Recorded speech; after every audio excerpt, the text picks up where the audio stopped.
देश की राजधानी दिल्ली के अंदर लगातार आग की घटनाओं में बढ़ोतरी हो रही है। आज की अगर बात करें तो आज दिल्ली के नजफगढ़ के प्रेमनगर इलाके में ऐसी भयंकर आग लगी कि जिसके अंदर दम घुटने से एक पूरा परिवार मौत की आगोश में सो गया।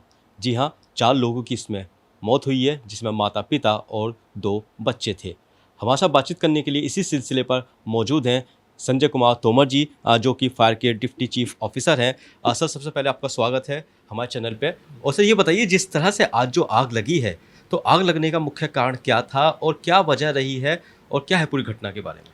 देखिए, कॉज ऑफ इन्वेस्टिगेशन तो पुलिस का काम है, लेकिन फिर भी जो आई विटनेसेस जो हमारे फर्स्ट क्रू ने रिस्पॉन्ड किया था, वहाँ एक इन्वर्टर था और इन्वर्टर से सोफे में आग लगी और उसकी वजह से कमरा शायद एसी की वजह से, क्यों वेंटिलेशन होता नहीं है तो धुआं उसी में रह जाता है। और जब भी ये पॉलीयूरेथेन फॉर्म्स और इस तरह के मटेरियल में आग लगती है तो उसमें पॉइजनस गैसेस भी रिलीज़ होती हैं, जिसकी वजह से जल्दी डेथ हो जाती है। कार्बन मोनोऑक्साइड और हाइड्रोजन साइनाइड की ये पॉइजनस गैसेस होती हैं, जिसको ज़्यादा इनहेल अगर हम कर लेते हैं तो उसमें डेथ हो जाती है। तो ये दम घुटने की वजह से हुई थी या फिर आग की वजह से हुई है? देखिए, आग लगने से ही तो, जिस चीज़ में आग लगेगी उसका जो डेरिवेटिव जो निकलेगा आग लगने के बाद जो धुआं निकलता है, तो धुएं को हम कॉमन सेंस में बोल देंगे कि दम घुट गया, लेकिन उस धुएं के अंदर पॉइजनस गैसेस भी होती हैं, जो डिपेंड करता है कि क्या मटेरियल जल रहा है। जैसे मैंने आपको बताया कि पॉलीयूरेथेन फोम जो जी। गद्दियों में यूज़ होता है, उसमें हाइड्रोजन साइनाइड और कार्बन मोनोऑक्साइड गैस निकलती है और जो कि पॉइजनस है। ये बताइए सर, जिस तरह से जब आग लगती है, तो एक आम व्यक्ति जो है उसे जब पता चलता है कि आग लग रही है, उसे क्या करना चाहिए? क्योंकि मोस्टली आग जब लगती है तो लोग सो रहे होते हैं। जी, जनरली बाहर निकलने के रास्ते जो हैं वो हमेशा खुले रहने चाहिए और वो पता होना चाहिए सभी को कि अगर इन केस कोई फायर हो जाएगी तो मुझे कहाँ से बाहर निकलना है। दिल्ली में दिक्कत यही है कि जो बाहर निकलने के रास्ते हैं उसमें या तो बिजली के उपकरण लगे होते हैं, या जब उन बिजली के उपकरणों में आग लगती है तो उनके नीचे स्कूटर या कार वगैरह पार्क होती हैं।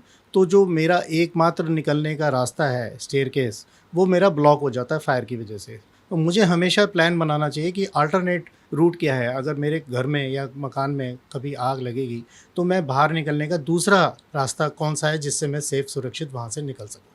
पूरा परिवार आज जो प्रेमनगर में आग लगी है उसमें ख़त्म हो गया, उनकी मौत हो गई है। लेकिन जिस तरह से उनकी मौत तो आखिर हो गई है, लेकिन अब जो आगे की जो कार्रवाई है, जो प्रतिक्रिया है, वो क्या रहेगी? जाँच किस तरीके से होगी? और जब उनकी मौत हुई थी तो क्या मौत उनकी वहीं पे हो गई थी ऑन द स्पॉट या अस्पताल ले जाने के बाद? देखिए, दिल्ली फायर सर्विस जो है, दिल्ली फायर सर्विस एक्ट के प्रावधान के तहत जी। काम करती है और कॉज ऑफ फायर जो है इन्वेस्टिगेशन ये पुलिस का काम है, हम लोग इन्वेस्टिगेट नहीं करते। लेकिन हम अपने एक्सपीरियंस से और अपने जो हमारा 30 साल का तजुर्बा है उससे ये बात सामने आती है कि ज़्यादातर जो बिजली की घरों में जो आग लगने की घटनाएं होती हैं, वो कहीं ना कहीं उसका कॉज ऑफ फायर जो होता है इलेक्ट्रिक ओरिजिन होता है। वो ओवरलोडिंग भी हो सकता है, नेकेड वायर्स भी हो सकता है, अपने बिजली के उपकरणों की सही रख रखाव ना करना भी होता है। तो बेसिकली देखा जाए तो 70% जो आग लगने का कारण है, जैसे मैंने बताया कि इन्वर्टर जी। या एसी के ऊपर आप कॉन्टिन्यूसली आप चला रहे हैं, अब गर्मी ज़्यादा बढ़ी है।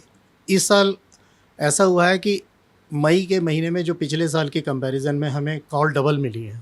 और अप्रैल से अब तक हमारे पास करीब 12,000 कॉल मिल गई, जो एक बहुत बड़ा आंकड़ा है दिल्ली के अंदर। जी। और इसकी वजह ये है कि अचानक जब गर्मी बढ़ गई तो हमारी जो बिजली के उपकरण हैं उनकी सही रखाव नहीं था। जो मेरी इलेक्ट्रिक वायरिंग है वो उस लोड को लेने के लिए सक्षम नहीं थी। कॉन्टिन्यूसली अगर मैं एसी को चलाऊँगा 24 घंटे तो वो भी गर्म होके कहीं न कहीं कोई ना स्पार्क कोई होगी। चीज़ स्पार्किंग या कोई ना कोई कारण बनता है जिसकी वजह से आग लगती है। पहले देखा जाता था कि एसी की घटनाएँ नहीं सुनने को मिलती थी, लेकिन इस साल हम देख रहे हैं कि अगर ब्लास्ट होता है उसमें एसी का भी रोल निकलता है कि एसी ब्लास्ट हो गया। नहीं, देखिए, एसी रेफ्रिजरेटर की तरह कंप्रेसर है उसके अंदर, लेकिन उसकी जो इंडोर यूनिट होती है, 2 तरह के एसी आते हैं जिसमें स्प्लिट यूनिट तो उसी के अलग से लगी होती है और जो विंडो एसी होता है उसमें सारा वहीं होता है। तो उसमें बहुत सारी रिलेज़ ऐसी होती हैं, जब कॉन्टिन्यूसली हम उसको चलाते हैं तो वो रिलेज़ कई बार शॉर्ट हो जाती हैं और रिलेज़ से आग लगती है और वो जलता हुआ जो इंडोर यूनिट है वो घर में हम ड्राइंग रूम में लगाते हैं तो सोफ़े के ऊपर गिरेगा और सोफ़े के बराबर में पर्दे होते हैं तो आग बड़ी जल्दी फैलती है। जो आम जनता है, उसे क्या मैसेज देना चाहेंगे कि वो जिस तरह से जो आग लगती है उससे बच सके या फिर आग लगने की नौबत ही ना आए? देखिए, अब हमें मालूम है कि जैसे मैंने आपको बताया कि हम बिल्कुल सही तरीके से ये कह सकते हैं कि 70% तक आग लगने के कारणों को आप घर में ही रोक सकते हैं। आपकी जो वायरिंग है, इलेक्ट्रिकल वायरिंग है, वो प्रॉपर लोड के हिसाब से होनी चाहिए। दूसरी बात, नेकेड वायर यूज़ नहीं करनी चाहिए। इन्वर्टर और इनका एसी और ये जो हैं, इनको हम इनकी जो सुरक्षा की जो विधि दी गई है, इनका जो चलाने का तरीका है, उसी तरह से चलाएँ। इलेक्ट्रिकल मोटर्स में हमने कई बार देखा है कि कई बार फ़ॉल्ट होता है और हम फ़ॉल्ट पता होने के बावजूद भी उसकी सर्विस नहीं कराते।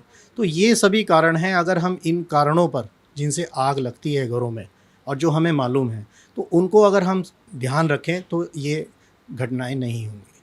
चलिए, बहुत शुक्रिया। तो बिल्कुल जिस तरीके से हमें बताया गया है कि आग लगने के जो मुख्य कारण होते हैं वो ज़्यादातर इलेक्ट्रिकल जो घर के अंदर सामान होते हैं उससे लगते हैं, तो सावधानी बरतिए और सुरक्षित रहिए। दिल्ली से कैमरामैन विनोद चौधरी के साथ मजिद अली, नवोदय टाइम्स।